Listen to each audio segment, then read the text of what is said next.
अच्छा, अब हम डॉट प्रोडक्ट की कुछ एप्लीकेशन डिस्कस करेंगे। और जब हम डॉट प्रोडक्ट डिस्कस करते हैं तो बहुत ही इंपॉर्टेंट टॉपिक होता है हमारा projection of vector one on the direction of other vector. देखें, प्रोजेक्शन का सिंपल मतलब होता है, जैसे अगर आप यहाँ देखें तो ये आपका वेक्टर b है और ये आपका वेक्टर a है।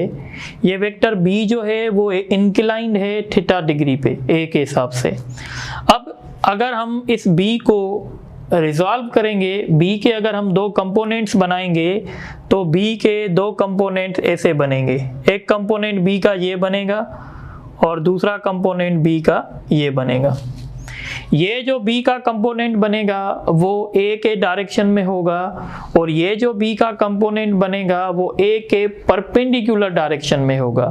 यानी ये जो b का कंपोनेंट होगा वो a के साथ परपेंडिकुलर होगा और ये जो b का कंपोनेंट होगा वो a के डायरेक्शन में होगा। कंपोनेंट ऑफ b है जो a के डायरेक्शन में है। तो सिंपली प्रोजेक्शन का मतलब क्या है? Projection of vector b on the direction of a का मतलब है कि b का वो कंपोनेंट जो a के डायरेक्शन में हो, जो a के साथ हो।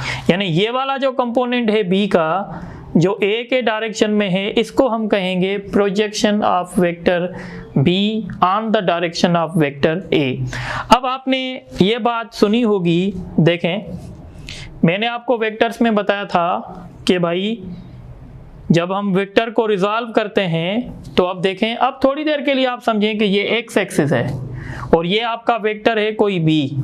तो इस वेक्टर के दो कंपोनेंट होंगे, एक x एक्सिस के पैरेलल होगा, एक x एक्सिस के परपेंडिकुलर होगा। तो ये वाला जो कंपोनेंट बन रहा था वेक्टर b का, इसको आपने कहा था bx।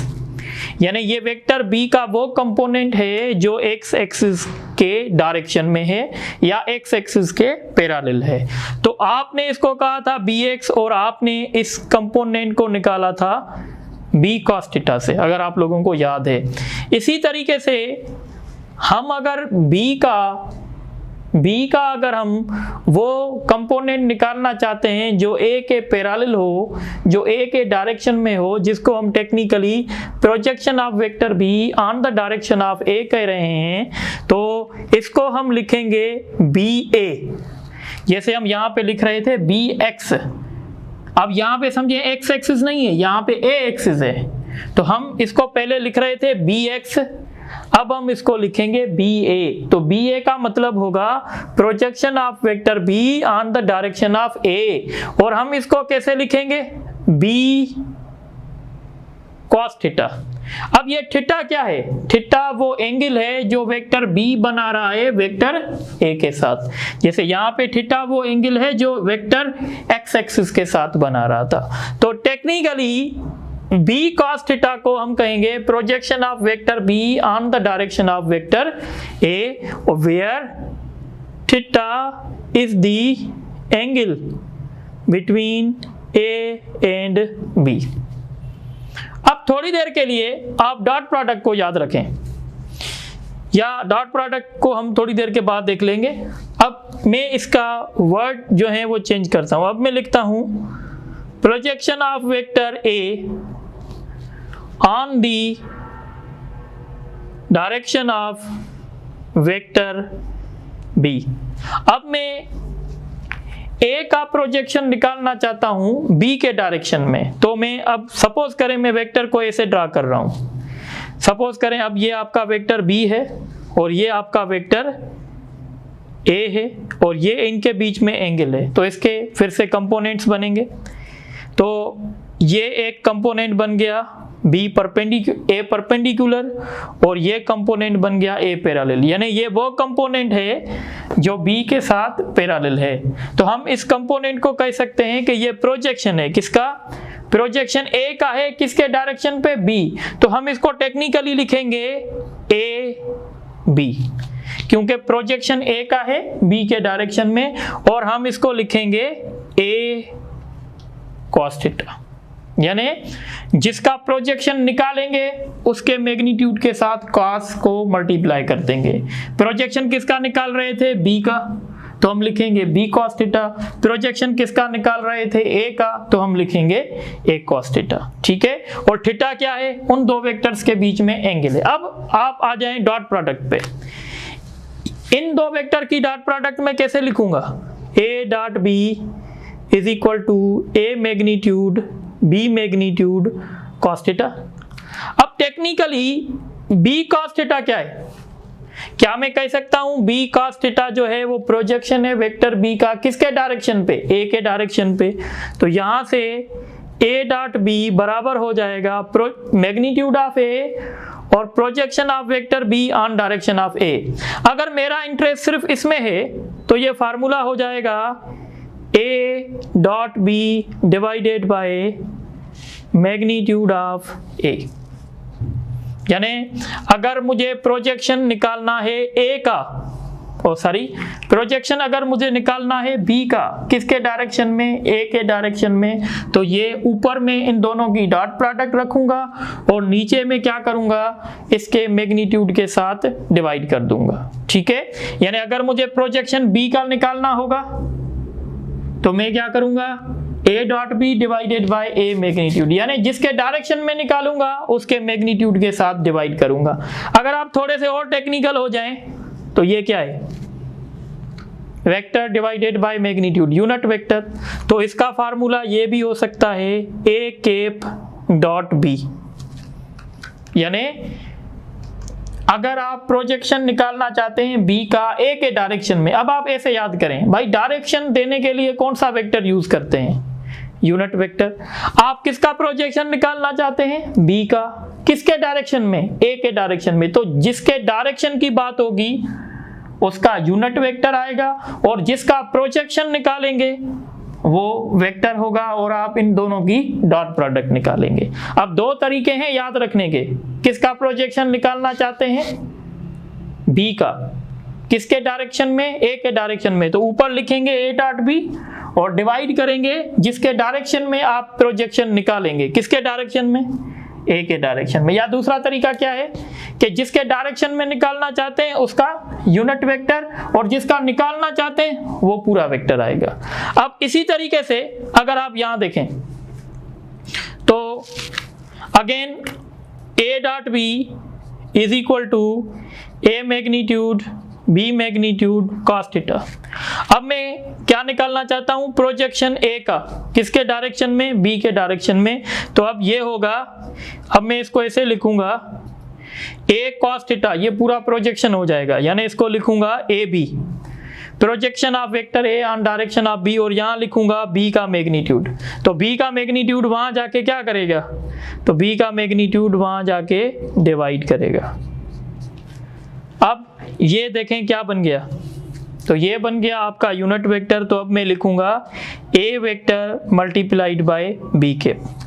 अब याद रखने का तरीका जो मैंने बताया वो उसको दोबारा देख लें भाई, किसका प्रोजेक्शन निकाल रहे हैं, ए का, किसके डायरेक्शन में, बी के, जो जिसके डायरेक्शन में निकालना चाहते हैं उसका यूनिट वेक्टर और बाकी का वेक्टर होगा पूरा। ठीक है, अगर आप ऐसे समझें भाई, प्रोजेक्शन किसका निकालना चाहते हैं, ए का, किसके डायरेक्शन में, बी के डायरेक्शन में, तो ऊपर हम लिखेंगे ए डॉट बी और नीचे जिसके डायरेक्शन में निकालना चाहते हैं उसका मैग्नीट्यूड डिवाइड करेंगे। किसके डायरेक्शन में निकालना चाहते थे, बी के डायरेक्शन में, तो देखें किसका मैग्नीट्यूड डिवाइड कर रहा है, बी का। ऊपर देखें किसके डायरेक्शन में निकालना चाहते थे, ए के डायरेक्शन में, तो देखें किसके साथ डिवाइड किया है, ए के साथ डिवाइड किया है। तो ये एक फार्मूला बन गया। ठीक है, इसी तरीके से दूसरी एप्लीकेशन है एंगल बिटवीन टू वेक्टर्स। दो वेक्टर्स के बीच में एंगल कैसे निकालें, ये हम डॉट प्रोडक्ट से भी काम कर सकते हैं। अब कंसीडर करें ये दो वेक्टर हैं, वेक्टर ए वेक्टर बी, और इनके बीच में एंगल है थीटा। तो हम डॉट प्रोडक्ट कैसे लिखेंगे, A dot B is equal to magnitude of A magnitude of B cos theta. अगर हम यहां से थीटा को आइसोलेट करें तो कॉस थीटा बराबर होगा A dot B divided by A magnitude और बी मैग्नीट्यूड। अगर हम यहां से थीटा निकालें तो ये होगा cos inverse A dot B divided by A magnitude B magnitude. ये एक फार्मूला हो गया दो वेक्टर्स के बीच में एंगल फाइंड करने का।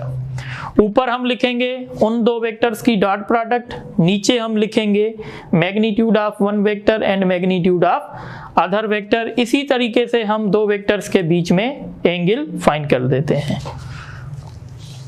अच्छा, अब एक बात और समझे।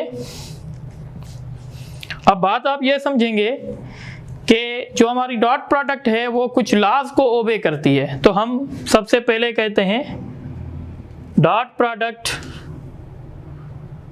Obeys commutative law. Dot product जो है वो कम्यूटेटिव लॉ को ओबे करती है। इसका मतलब होगा कि ए डॉट बी बराबर होगा बी डॉट ए के, यानी वेक्टर का ऑर्डर चेंज करने से डॉट प्रोडक्ट पे कोई फर्क नहीं पड़ेगा। इसको कहते हैं कि डॉट प्रोडक्ट कम्यूटेटिव लॉ को ओबे करती है। और दूसरी प्रॉपर्टी है dot product obeys distributive law. Dot product जो है वो डिस्ट्रीब्यूटिव लॉ को भी ओबे करती है। डिस्ट्रीब्यूटिव लॉ क्या है देखें, यहां अगर लिखा हुआ है ए डॉट बी प्लस सी, तो डिस्ट्रीब्यूट कैसे होगा? पहले हम ए डॉट बी करेंगे, ए डॉट बी, और फिर हम ए डॉट सी करेंगे और इनको आपस में ऐड कर देंगे। तो इसको हम कहेंगे कि ये डिस्ट्रीब्यूटिव लॉ है। कैसे देखें थोड़ा सा, अगर हम मैं यहां लिख रहा हूं के डॉट आई प्लस जे, ठीक है, तो हम इसको सॉल्व कैसे करेंगे? डिस्ट्रीब्यूटिव लॉ से हम इसको सॉल्व करेंगे। हम लिखेंगे के डॉट आई प्लस के डॉट जे, और आप इसका रिजल्ट निकाल सकते हैं। के डॉट आई किसके बराबर आता है? परपेंडिकुलर वेक्टर्स हैं तो 0, और के डॉट जे किसके बराबर आता है? ये भी परपेंडिकुलर हैं तो 0, तो मतलब इसका रिजल्ट जो है वो 0 होगा। तो डॉट प्रोडक्ट इन दो लॉज को ओबे करती है। इसी तरीके से डॉट प्रोडक्ट का ये पूरा लेक्चर था, और अब इस लेक्चर के कुछ एमसीक्यूज रहते हैं, पर आप ये पहले नोट कर दें तो फिर हम एमसीक्यूज को सॉल्व करेंगे।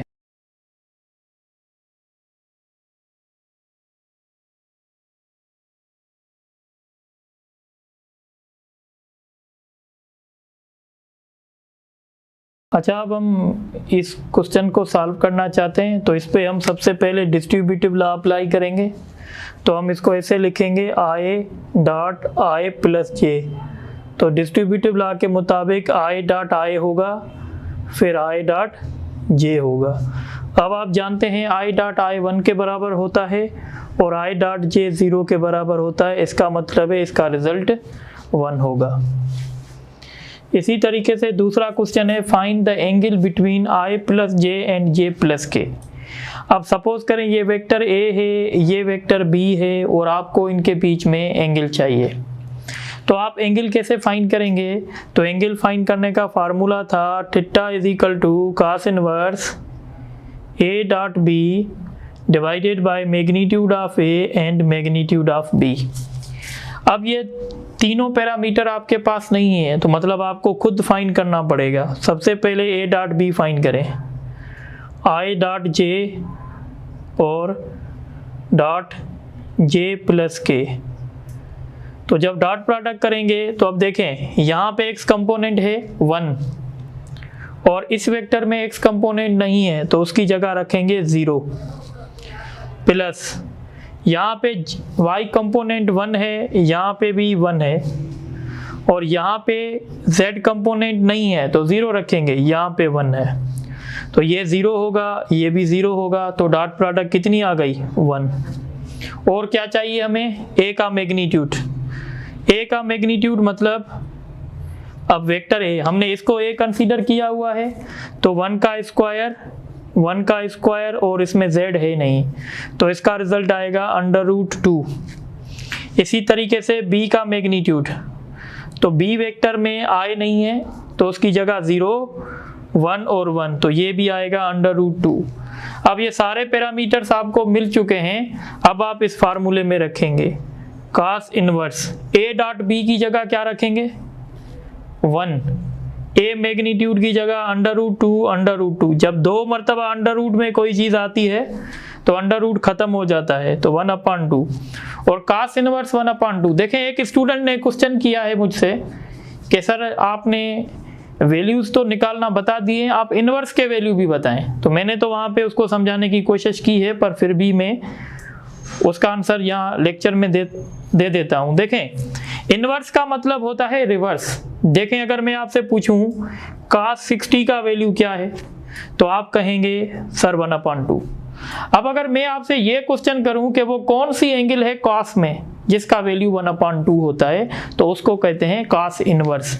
यानी cos 60 का वैल्यू 1/2 है, तो वो कौन सी एंगल होगी cos में जिसका वैल्यू 1/2 होगा, तो उसका रिजल्ट क्या होगा 60 होगा। तो इसका सही ऑप्शन होगा 60 डिग्री। अच्छा 60 डिग्री नहीं है तो मैंने आपको टेबल बना के बताया था कि 60 को हम π/3 कहते हैं, तो इसका ऑप्शन सी होगा। ठीक है, उसके बाद ये क्वेश्चन देखें, find the angle between vectors A and B. ये भी उसी तरह सॉल्व करेंगे।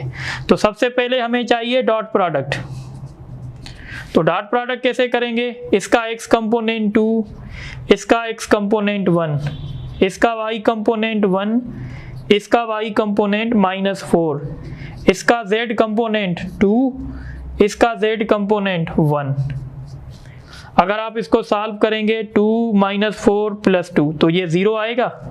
जब आपकी डॉट प्रोडक्ट 0 आ गई ना, आगे चलने की ज़रूरत ही नहीं है। क्यों भाई, वो इसलिए ज़रूरत नहीं है क्योंकि आपको पता है डॉट प्रोडक्ट 0 किस एंगल पे आती है, 90 डिग्री पे आती है, तो आगे सॉल्व करने की ज़रूरत नहीं पड़ेगी हमें। ठीक है, इसी तरीके से एक क्वेश्चन ये भी मैं लिख लेता हूँ, if A.B is equal to 10 and magnitude of A is 10, magnitude of B is 2, find angle between A and B। अब इसके ऑप्शंस हैं 45, 60 डिग्री, 30 डिग्री, 90 डिग्री। ये बहुत आसान सा क्वेश्चन है, इसमें हर चीज़ आपको दी हुई है। आप डायरेक्ट इस पे फार्मूला अप्लाई कर सकते हैं, cos inverse A.B divided by magnitude of A magnitude of B। ऊपर आप लिखेंगे डॉट प्रोडक्ट, तो डॉट प्रोडक्ट क्या दी गई है 10√3। नीचे लिखेंगे A का मैग्नीट्यूड कितना दिया गया है 10 और B का 2, 10 से कैंसिल। और कल मैंने ये ट्रिक बताई थी आपको, इसका रिजल्ट होगा 1/√2। तो cos इनवर्स 1/√2 किस एंगल के बराबर है 45 डिग्री के, तो ये इसका ऑप्शन होगा। ठीक है, अब हम आते हैं इन क्वेश्चंस पे। देखें जो हमने प्रोजेक्शन के डिस्कस किए थे, A and B are two vectors and A cap and B cap are their unit vectors, then the projection of vector A, किसका प्रोजेक्शन A का, किसके डायरेक्शन में B के डायरेक्शन में। तो मैंने कहा था जिसके डायरेक्शन में होगा उसका यूनिट वेक्टर होगा और जिसका प्रोजेक्शन निकालेंगे वो पूरा वेक्टर होगा। तो प्रोजेक्शन किसका निकाल रहे हैं A का, तो इसका मतलब होगा, इसका सही ऑप्शन होगा A vector dot product by unit vector of B। तो इसका राइट ऑप्शन डी होगा। फिर से समझ लें, किसका प्रोजेक्शन निकालना चाहते हैं A का, किसके डायरेक्शन में B के डायरेक्शन में। तो जिसका डायरेक्शन होगा उसका यूनिट वेक्टर होगा और जिसका प्रोजेक्शन निकालेंगे वो वेक्टर आएगा। तो इसका राइट ऑप्शन डी होगा। The magnitude of vector A is 10 unit and making an angle 60 degree with vector B. Find the projection of vector A on direction of B. Projection A का किसके direction में B, तो हम इसको technically AB लिखेंगे और ये बराबर होगा A इंटू cos थीटा के। थ्योरेटिकल डिस्कशन में बताया था A का मैग्नीट्यूड 10 cos 60 का वैल्यू क्या होता है 1/2, तो इसका सही रिजल्ट होगा 5। और डॉट प्रोडक्ट का लास्ट क्वेश्चन देखें, ये भी जो पास पेपर में रिपीट होता रहता है। एक वेक्टर x है और एक वेक्टर y है। आपको कहा गया है प्रोजेक्शन निकालो किसका x का, किसके डायरेक्शन में y के डायरेक्शन में। तो इसका मतलब है y का क्या आएगा यूनिट वेक्टर और x पूरा वेक्टर आएगा। अगर हम इसको एक्सपेंड करें तो हम इसको ऐसे लिख सकते हैं magnitude of y। Unit vector को ऐसे लिखते हैं ना भाई, पता कैसे चला कि ये फार्मूला है, जिसके डायरेक्शन में फाइंड करेंगे उसका यूनिट वेक्टर आएगा।